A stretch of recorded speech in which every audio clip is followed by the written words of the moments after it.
नमस्कार विद्यार्थी मित्रांनो, मी खेमराज चामोर्शीकर तुमचं A1 ऑनलाईन प्लॅटफॉर्म स्वागत करतोय। आज आपण पीएच जो ॲसिड बेसशी रिलेटेड आहे, पीएच कसा मोजला जातो, म्हणजे तो ॲसिड एखादी स्ट्रॉंग आहे की वीक आहे आणि ते काढण्यासाठी काय तर म्हणजे ते व्हॅल्यूमध्ये लिहिण्यासाठी काय तर पीएच या कॉन्सेप्टचा यूज केला जातो। आयोगाने पहिल्यांदा 2023 मध्ये याशी रिलेटेड म्हणजे त्या फॉर्म्युलाशी रिलेटेड आणि ते कसं काढता याशी रिलेटेड पहिल्यांदा प्रश्न विचारला। आधी ॲसिड बेसशी रिलेटेड बरेच प्रश्न विचारले, पीएच काय आहे, पीएच स्केल काय आहे एवढं माहिती असलं तरी पण सफिशियंट होतं। पण आता पहिल्यांदा त्या फॉर्म्युलाशी रिलेटेड आणि ते कसं कॅल्क्युलेट केलं जातं याशी रिलेटेड पहिल्यांदा प्रश्न विचारले आणि असेच आपण टॉपिक आता कव्हर करतोय की जे पहिल्यांदा आयोगाने 22 मध्ये किंवा 23 मध्ये पहिल्यांदाच असे टॉपिक विचारले ते कव्हर करतोय। ठीक आहे, ऑलरेडी आपण बर्नौलीज प्रिन्सिपल काय आहे ना ते ऑलरेडी कव्हर केले। आज आपण पीएच नेमकं कसं कॅल्क्युलेट केलं जातं ते घेणार आहोत। क्लास 12 मध्ये केमिस्ट्रीची बुक आहे, त्यामध्ये युनिट 3 मध्ये तुम्हाला याबद्दल अभ्यास करता येईल।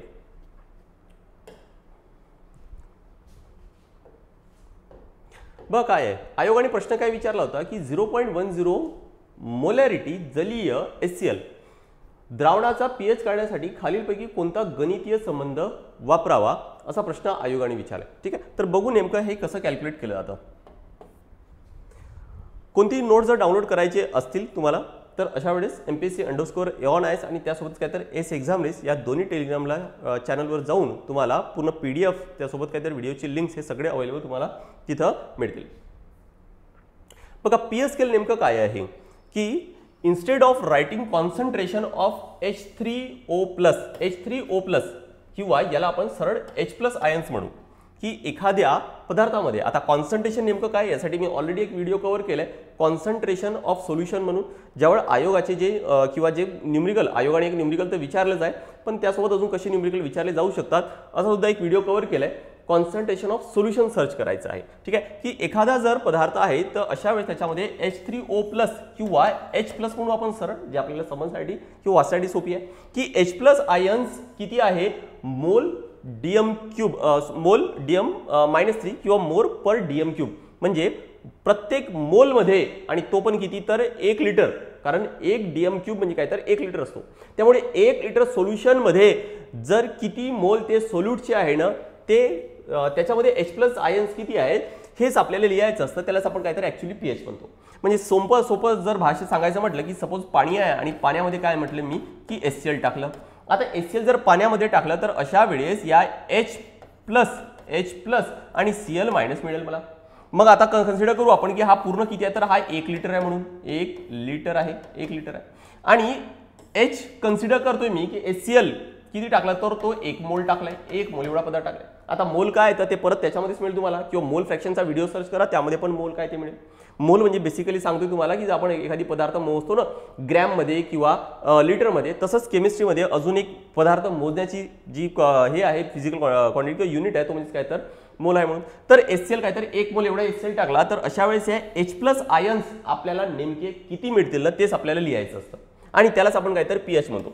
बेसिकली पीएचचा अजून एक लॉंग फॉर्म काय ते ज्याला पॉवर ऑफ हायड्रोजन किंवा पोटेन्स ऑफ हायड्रोजन असं सुद्धा म्हटलं जातो की या पूर्ण सोल्युशन मध्ये हे H+ आयन्स नेमके किती आहेत ना तेच काय तर आपल्याला लिहायचं असतं, किंवा H+ आयन किंवा इथं लिहिलं काय तर H3O+ आयन किंवा यालाच नाव जे म्हटलं आपण तर याला हायड्रोनियम आयन म्हटल्या जातं, यालाच म्हणतात काय तर हायड्रोनियम आयन म्हणतात। आणि ते लक्षात ठेवायचे की 1 मोल 1 लिटर सोल्युशन मध्ये। ठीक आहे, आणि हे लक्षात घ्यायचंय हे नेहमी एक्सप्रेस कसं केलं जातं तर हे लॉगॅरिथमिक स्केल मध्ये, म्हणजे आपल्याला काय तर लॉग काढावा लागतो। आता लॉग आपल्याला हा शाळेमध्ये होता 10व्या वर्गामध्ये किंवा 11व्या वर्गात होताच नक्कीच, बरोबर। आता त्यासाठी काय तर तो पूर्ण लॉग टेबल पाठ करायचं किंवा काही व्हॅल्यूज माहीत असायला पाहिजेत, अजिबात तसं करायचं नाहीये। सोपं सांगतो की नेमकं कसं करायचं की जर सपोज न्यूमरिकल आलाच किंवा आयोगाने जसं विचारले जर तसं आलं तर नेमकं कसं सॉल्व्ह करायचं आपल्याला। ठीक आहे, लक्षात घ्या यालाच काय म्हणतात तर पीएच स्केल म्हटलं जातं। कोणी सांगितलं होतं सगळ्यात आधी हे कोणी आपल्याला असं मोजता येईल किंवा हा फंडा कोणी शोधून काढला ते होते कोणतं सोरेनसेन 1909 मध्ये। पीएच डिफाईन काय केलं की negative logarithm to the base 10, लॉगॅरिथमचे एक नॅचरल लॉग आणि एक बेस 10 वाला लॉग असतो, असे दोन प्रकार असतात। तर इथं घ्यायचं काय की negative logarithm of base 10 of the concentration of H+ ion, कशाचा की H+ आयनचा कॉन्सन्ट्रेशन किती आहे इन द सोल्युशन इन मोल पर DM³ एक्सप्रेस मॅथमॅटिक कसं रिप्रेझेंट करता येईल तर या पद्धतीने। बस इथंच आता व्हॅल्यूज पुट करून आपल्याला न्यूमरिकल्स आहेत ते सॉल्व्ह करायचे आहेत। सो फॉर्म्युला लक्षात ठेवायचे pH = -log base 10 H plus ions असणार आहे. ठीक आहे, हा फॉर्म्युला मिळाला आपल्याला. मग याच पद्धतीने जर आपल्याला OH मायनस आयनचं लिहायचं असेल तर काय करू आपण, POH लिहू equal to minus log base 10 OH minus ion लिहू. यालाच काय तर POH म्हणणार आहोत, POH ऑफ अ सोल्युशन. मग नेहमी लक्षात ठेवा की याची जी व्हॅल्यू असते किंवा ही जी पूर्ण स्केल जी असते ना ती किती असते तर ते 0 ते कितीपर्यंत असते तर ते 14 पर्यंत असते. 0 ते 14 पर्यंत ही स्केल असते. म्हणजे एखाद्या पदार्थाचा तुम्ही pH काढला आणि POH पण जरी काढलं तर त्याची बेरीज नेहमी लक्षात ठेवायची ते किती येत असते तर ती 14 असते. कोणत्याही पदार्थ जर pH काढा आणि त्याचा POH पण काढा तर ती नेहमी किती असते तर ती 14 असते. आणि लक्षात ठेवायचं की जर एखाद्या पदार्थाचा pH हा जर 7 येत असेल तर तो नेहमी न्यूट्रल असतो. 7 पेक्षा जर कमी असेल तर तो ॲसिडिक, 7 पेक्षा जास्त असेल तर तो किती असणार तर बेसिक. हे pH साठी लक्षात ठेवायचे, POH साठी उलट होणार. जेवढं जर pH कमी असेल तेवढं काय तर तो ॲसिडिक किंवा तो स्ट्रॉंग ॲसिड असणार आहे आणि जेवढा बेस pH जर जास्त असेल तर तेवढा बेस आहे ना तो स्ट्रॉंग होत जाणार आहे. ठीक आहे, तर हे काही बेसिक टर्म्स आहेत, हे आपण नेहमीच वाचण्यात येतं. आज मुख्यतः आपण हे कॅल्क्युलेशन्स कसे करायचे आहेत ना यावरच काय तर फोकस करणार आहोत. बघा नेक्स्ट, त्यासोबतच अजून एक लक्षात घ्या की जो कॉन्सन्ट्रेशन ऑफ सोल्युशन हा टॉपिक घेतलाय आपण, न्यूमरिकल्स घेतले, त्यामध्येच हा फॉर्म्युला दिले की मोलॅरिटी कसं मोजलं जातं. तर मोलॅरिटी म्हणजे काय की number of moles of solute per volume of solution in litre. म्हणजे मग जर सांगितलं मी तुम्हाला की हा पाणी घेतले आणि त्याच्यामध्ये काय केलं तर मी HCl घेतलंय, असं पाणी आणि HCl मिळून हा पूर्ण सोल्युशन तयार झाला आणि तो म्हणजेच काय झालं तर 1 लिटर झालं. तो किती झालं तर 1 लिटर. हा जो HCl आहे तो किती घ्यायचा आहे तर नंबर ऑफ मोल्स, म्हणजे याचे काय तर तुम्हाला हे मोल्स किती मोल्स आहेत म्हणजे या 1 लिटरमध्ये हे HCl चे किती मोल्स आहेत ना ते इथे लिहायचे आणि खाली किती लिहायचं तर लिटर लिहायचे. म्हणजे 2 लिटर असेल तर 2 लिहा, 3 असेल तर 3 लिहा, है ना. यालाच काय तर मोलॅरिटी म्हटलं तर कॅपिटल M ने काय तर ते डिनोट करायचं असतं. ठीक आहे, आता हे मोलॅरिटी अगदी चांगलं समजायचं आहे तो कॉन्सन्ट्रेशन ऑफ सोल्युशनचा व्हिडिओ नक्की बघा. आज आपण मुख्यतः या कॅल्क्युलेशनवर फोकस करणार आहोत. बघा आयोगाने जो 2023 मध्ये राज्यसेवा 2023 मध्ये प्रश्न कसा विचारला होता, राज्यसेवा प्री 2023 चा प्रश्न आहे हा. 2023 काय दिले की 0.10 मोलॅरिटी जलीय HCl द्रावणाचा pH काढण्यासाठी खालीलपैकी कोणता गणितीय संबंध वापरावा. Which of the following mathematical relationship should be use to calculate the pH of 0.10 molarity aqueous HCl solution. आता सेम प्रश्न इथं पण दिलाय की calculate the pH and POH of 0.01 molarity HCl solution. Same HClचाच दिलेला आहे आणि इथं व्हॅल्यू फक्त काय दिली आहे की मोलॅरिटी किती दिली आहे तर 0.01 आहे, इथं किती दिली आहे तर 0.10 मोलॅरिटी दिली आहे. म्हणजे काय तर फक्त व्हॅल्यूज तेवढी चेंज आहे. हा सॉल्व्ह करून घेऊ म्हणजे हा काय तर सहज सॉल्व्ह करता येईल. बघा फॉर्म्युला काय होता pH चा, इथं तर सॉल्व्ह करून दिले, मी तुम्हाला स्वतः सांगतोय कसं करायचंय.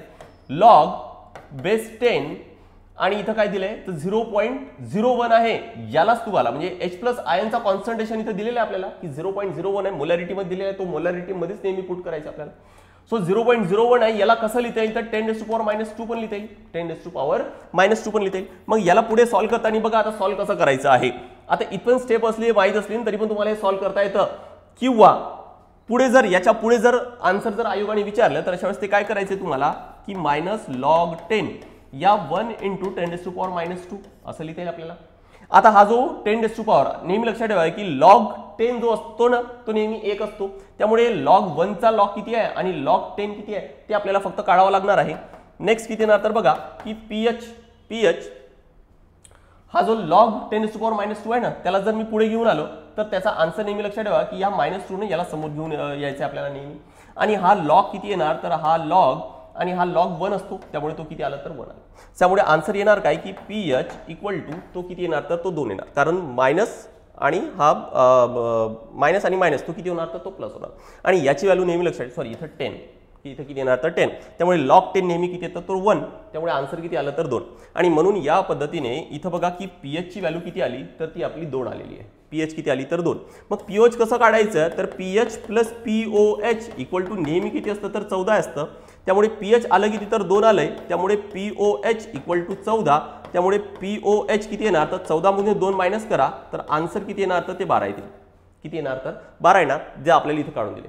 मग आता हा पण प्रश्न सॉल्व्ह करून बघू आणि आन्सर काय येणार ते पण बघू. बघा काय दिले आपल्याला 0.10 मोलॅरिटी दिले. फॉर्म्युला लिहितोय मी की pH equal to -log base 10 0.10 molarity. आता इथं pH इक्वल टू -log 10. आता याला 10⁻ च्या फॉर्ममध्ये कसं लिहिता येईल तर बघा 1 × याला जर लिहायचं आहे मला तर 10⁻⁻1 लिहिता येणार आहे ना, -1 आणि 1 ने काहीतरी एक्स्ट्रा गुणाकार केलं, नाही केलं तरी पण चालेल, नेहमी लिहिताना असंच लिहायचं आहे तुम्हाला. सो 10⁻⁻1 बघा, हाच कुठं दिसतोय का आपल्याला आन्सर, कारण याच फॉर्ममध्ये काहीतरी आपल्याला आन्सर दिलेले आहेत. बघा हा कुठं मिळतोय सेम, बघा pH इक्वल टू -log10 1च्या जागी इथं 1.0 घेतलंय, 10⁻⁻1 हा इथंच दिलेला आहे ना. त्यामुळे इथं आन्सर येणार काय तर 3 येणार. पहिला काय येणार नाही कारण इथं मायनस नाही आहे, त्यामुळे हा येणार नाही.